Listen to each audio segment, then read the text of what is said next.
வணக்கம். கந்த கடவுள் நமது சொந்த கடவுளை வணங்கி, வயலூர் எம்பெருமான் முருகனை வணங்கி, இன்றைய நிகழ்ச்சியுடைய தலைப்பு டிவிகே தலைவர் விஜய். டிவிகே தலைவர் விஜய். இப்போது முன்னாடி ஒன்று பார்த்துடலாம். 1970 காமராஜர், கக்கன், ஜீவா. கக்கனுக்கு மாற்று செருப்புக்கே வழி இல்லை. போலீஸ் துறை மந்திரியாக இருந்தார். மாற்று செருப்புக்கே வழி இல்லை. கடைசியில் கவர்மெண்ட் ஹாஸ்பிட்டலில் படுத்திருந்தார். எம்ஜிஆர் கையில் தூக்கிட்டு போய் ப்ரைவேட் ஹாஸ்பிட்டலில் ட்ரீட்மெண்ட். கக்கன் அது ஜீவாவுக்கு மாற்று வேட்டிக்கே வழி இல்லை. ஒரு வேட்டியை துவைச்சி ஒரு வேட்டியை வேலியில் போட்டு காய வச்சு தான் அடுத்த ஃபங்க்ஷனுக்கே போவார். மாற்று வேட்டிக்கே வழி இல்லை. காமராஜர் சொல்லவே வேண்டாம். 1970 அவ்வளோ சிறப்பாக இருந்தது. 1970 அவ்வளோ சிறப்பாக இருந்தது தமிழ்நாடு. அதுக்கப்புறம் மாறி 50-60 வருஷமாக மாறுகோ மாறுகோ மாறுகை அவங்க தான் மாறிக்கிட்டாங்களே தவிர மக்கள் யாரும் ஒன்றும் பெரிய பிரசித்தி பெற்றதாக ஒன்றும் இல்லை. அவங்களே தற்புகழ்ச்சியாக சொல்லுவாங்க, நாங்கள் அதை பண்ணணும், நாங்கள் இதை பண்ணணும், நீங்கள் இதை பண்ணணும், நாங்கள் அதை பண்ணணும். ஒன்றும் இல்லை. இப்போ அதுக்கு ஒரு மாற்று ஏற்பாடாக தான் டிவிகே தலைவர் விஜய் வந்திருக்கார். கற்றோருக்கு சென்ற இடம்லாம் சிறப்பும்பா. அதே மாதிரி அலைகடல் அலைகடல் அலைகடல் அலைகடலாக கூட்டம் வந்துட்டே இருக்கு. நேற்று நாகப்பட்டினத்தில் பார்த்தோம். அடுத்தது திருவாரூரில் பிறந்தா முக்திம்பாங்க சிவபெருமான். திருவாரூரில் பிறந்தா மறுபிறவி கிடையாது. அந்த ஊர் திருவாரூருக்கு நேற்று போயிருக்கார். கூட்டம்னா கூட்டம், எள்ளு போட்டால் என்ன இறங்காது, அப்படி ஒரு கூட்டம். மக்கள் என்ன நினைக்கிறாங்கன்னா, சில பேர்கிட்ட பேட்டி எடுக்கிறாங்க. மக்கள் என்ன சொல்கிறாங்க, 50 வருஷமாக இவர் ஆண்டார், 50 வருஷமாக அவர் ஆண்டார். இதுக்கு நடுவில் விஜய் எடுத்த ஒரு ஸ்டெப்பை சொல்ல மறந்துட்டார். எண்ணி திருவள்ளுவரை பார்க்கணும்ல. எண்ணி துணிக கருமம் துணிந்த பின் எண்ணுவது என்பது இழுக்கும்பான். அதுதான் விஜய் கடைபிடிக்கிறார். எவ்வளோ தடைகள், எவ்வளோ ஃபோர்ஸ் அட்டாக் பண்ணுறாங்க, அவர் அழுத்துறதுக்கு எவ்வளோ ட்ரை பண்ணுறாங்க. ஆனால் அவர் எடுத்த ஸ்டாண்டில் ஸ்டடியாக இருக்கார். ஏன்னா நம்ம வெற்றி அடையணும்னா இவன் என்ன பேசுகிறான், அவன் என்ன பேசுகிறான், இவன் என்ன பேசுகிறான் கேட்கக்கூடாது. நம்ம என்ன நினைக்கிறோம், மக்களுக்கு நம்ம என்ன செய்ய போகிறோம், நம்ம என்ன நினைக்கிறோம், மக்களுக்கு என்ன செய்ய போகிறோம், அதுதான் விஜய் சார் நினைக்கிறார். அவர் பேசுனதை வச்சு நிறைய தெரியுது. புரியுதா? மக்கள் என்ன நினைக்கிறாங்க, இத்தனை வருஷம் 50 வருஷமாக இவங்க ஆண்டுகிட்டே வந்தீங்க, எங்களுக்கு அவருக்கு ஒரு வாய்ப்பு கொடுத்து தான் பார்க்கும். அப்போ சில பேர் கேட்குறாங்க, இல்லை நீங்கள் விஜய் சாரை மட்டும்தான் பார்க்க வந்தீங்களான்னு. ஒரு பொண்ணு கோவப்படுறா, விஜய் சாரை மட்டுமா பார்க்க வந்தோம், ஓட்டு போடதாயா வந்தோம் அப்படிங்கிறாங்க. நிறைய பேர் சொல்கிறாங்க, இந்த கூட்டம்லாம் ஓட்டுக்கு வர. நோ. அப்படியெல்லாம் எந்த காலத்துலையும் எப்போதும் எண்ணிடாதீங்க. நினைச்சது எல்லாம் நடக்கும்னு சில பேர் நினைக்கிறான். நினைக்காதான் நிறைய டைம்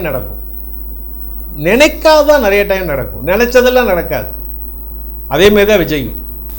நீங்கள் நினைக்கிறான், எல்லா கட்சியும் சொல்கிறான், அவங்களுக்கு நயன்தாராவுக்கு வந்தது என்ன, அதேமாரி கூட்டம் தான் வந்ததுன்னு. கூட்டத்தில் 80% ஓட்டு வரத்துக்கு வாய்ப்புகள் நிறையா இருக்குது. கண்டிப்பாக மாறும். நிறைய பேர் சொல்கிறான், வேலை வெட்டியெல்லாம் விட்டுட்டு டெய்லி 1000 ரூபா சம்பாதிப்பேன், நான் வந்திருக்கேன். அப்போ ஒவ்வொரு உள்ளத்திலையும் குடியிருக்கிறார். மக்கள் மனசை வென்று எடுத்துட்டார் விஜய். அப்படி தானே சொல்லணும். தானாக வர கூட்டம், காசோ பணமோ பிரியாணியோ மற்றதோ இல்லை, நம்ம வாயால் அது சொல்லக்கூடாது, மற்றதோ கொடுக்கல.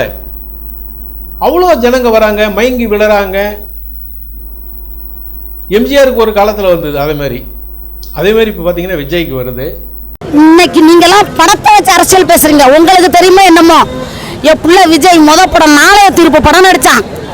நாளைய தீர்ப்பு படம் நடிச்சு அந்த படம் நடிச்ச பணத்தை 3 கிலோ அரிசி போட்டு எங்களுக்கு கொடுத்தா நாங்கள் வாங்கியிருக்கேன். நான் வாங்கியிருக்கேன் 30 வருஷத்துக்கு நான் வாங்கியிருக்கேன். பிள்ளை நாளைய தீர்ப்பு படம் நடிச்சு என் மக 23 வருஷம் ஆகுது. நாளைய தீர்ப்பு படம் நடிச்சா அப்பயே அரசியல் அரிசி போட்டு கொடுத்தா பிள்ளை நாங்கள் வாங்கினோம். என் தலைவன் போட்ட பிச்சை இன்னைக்கு நீ வாழ்ற. அன்னைக்கு என் தலைவர் ஜெயலலிதா போகணும்னா திருக்கோளையில் இருப்பேன். இது நடந்திருக்கும் கண்டிப்பாக. நாங்கள் போட்ட பிச்சையில் என் தாய் என் தலைவர் நடித்த பழத்தில் நீங்கள் தான் ஆண்டுக்கிட்டு போய் தமிழ்நாட்டை ஏமாற்றி கையில் வச்சு விளையிற உன் வீட்டு குடும்ப அரசியல் நடக்குது. ஏன் எம்ஜிஆர் வந்தார் குடும்ப அரசியல் பண்ணாரு, அம்மா வந்தாங்களா பண்ணாங்களா? அவன் என் பிள்ளைய நான் பண்ண மாட்டான். நேர்மையான அரசியல் பண்ணுவான். நேர்மையான அரசியல் பண்ணி ஏவாங்க தலையெழுத்து மாறும்னு பாரு. அன்னைக்கு தெரியும்பா. நீங்கள் பாருங்களேன், அது நடக்கும் கண்டிப்பாக. புள்ள உட்கார வச்சிட்டோம்னா என் பிள்ளை அந்த பூமியை விட்டு மறைகிற வரைக்கும் என் பிள்ளை தான் எம்ஜிஆர். இதில் மாற்றமே கிடையாது. 1970க்கு அப்புறம் ஒரு நல்லாட்சி மலரத்துக்கு தமிழ்நாட்டில் வாய்ப்புகள் நிறையா இருக்குன்னே நம்ப வேண்டியிருக்கு. ஏன்னா யங்ஸ்டரும் கூட ஏன்னா பழைய ஆளுங்கள்லாம் பாருங்கள், நிறைய பேர் மேலே கேஸ் இருந்துகிட்டே இருக்குது. நீங்களே பார்ப்பீங்க, பல கட்சிக்காரர் மேலே பல ஊழல் வழக்குகள் நிறைய இருந்துகிட்டே இருக்குது. ஊழல் வழக்கு இருந்தாலும் திரும்பியும் ஆட்சிக்கு வந்துடுறாங்க. ஊழல் வழக்கு கொஞ்சம் நஞ்சம் இல்லை, டன் கணக்கில் கோடி கணக்கில் 1000 கோடி 2000 கோடி 500 கோடி அப்படி போடுறாங்க. ஆனால் பேச்சு மட்டும் ரொம்ப பெருமையாக பேசுகிறாங்க. ஆனால் இவர் ஷார்ட் அண்ட் ஸ்வீட், பேச்சும் ஷார்ட்டாக இருக்குது, ஸ்வீட்டாகவும் பேசுகிறாரு, கரெக்டாக நடப்பார். அப்படி தான் மக்கள் நம்பிக்கை வைக்கிறாங்க. ஒரு மாற்று சக்தியை எதிர்பார்க்குறாங்க மக்கள். அதுக்கு தகுந்த மாதிரி விஜய் சார் வந்துட்டார். டிவிகே தலைவர் கண்டிப்பாக இந்த இதில் முதலமைச்சர் ஆகிறாரோ இல்லையோ, என்னுடைய கணிப்பு, என்னுடைய சொந்த கணிப்பு, கண்டிப்பாக 15 இடங்களில் ஜெயிப்பார். எழுதி வச்சுங்க, என்னுடைய சொந்த கணிப்பு. அப்புறம் வேணால் தேர்தலுக்கு பின்னாடி கேளுங்க.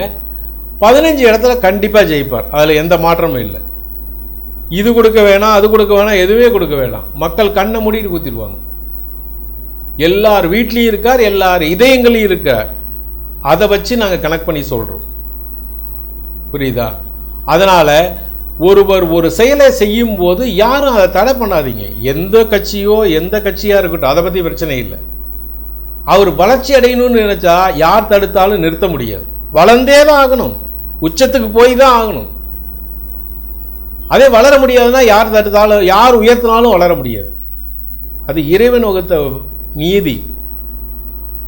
அதனால் அவருக்கு போகும்போது கரண்ட்டை கட் பண்ணுறது, ஸ்பீக்கர் ஒயரை கட் பண்ணுறது, கரண்ட்டை கட் பண்ணுறது, ஸ்பீக்கர் ஒயர் அதெல்லாம் ஒரு பிரயோஜனம் இல்லை.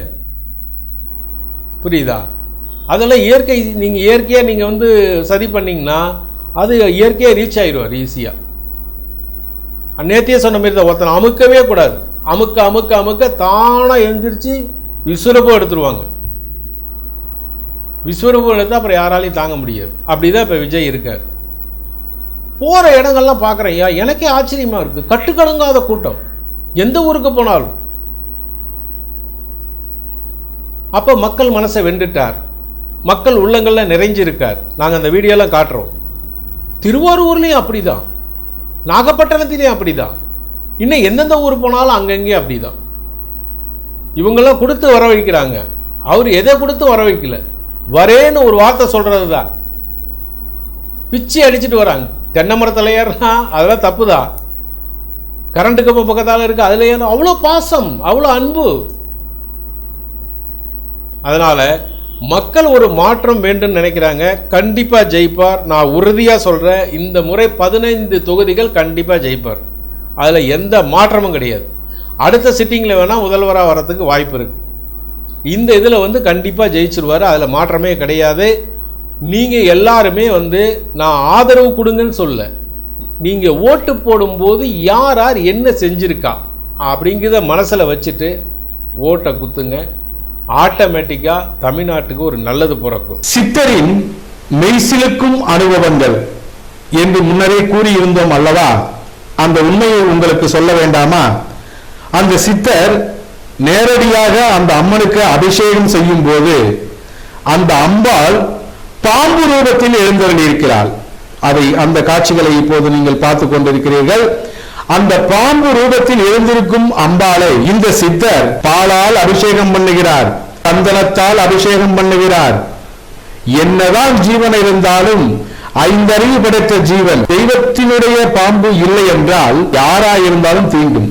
ஆனால் கடவுளின் அருள் பெற்ற இந்த சித்தர் அந்த பாம்புக்கு அபிஷேகம் பண்ணும் போது எந்தவித மறுப்பும் அது தெரிவிக்கவில்லை. சில நேரம் மஞ்சள் தண்ணி எடுத்து அது வாயிலே போடுறார். இதெல்லாம் பார்க்க ரொம்ப மெய்சிலுக்கும் அனுபவமா இருக்கு.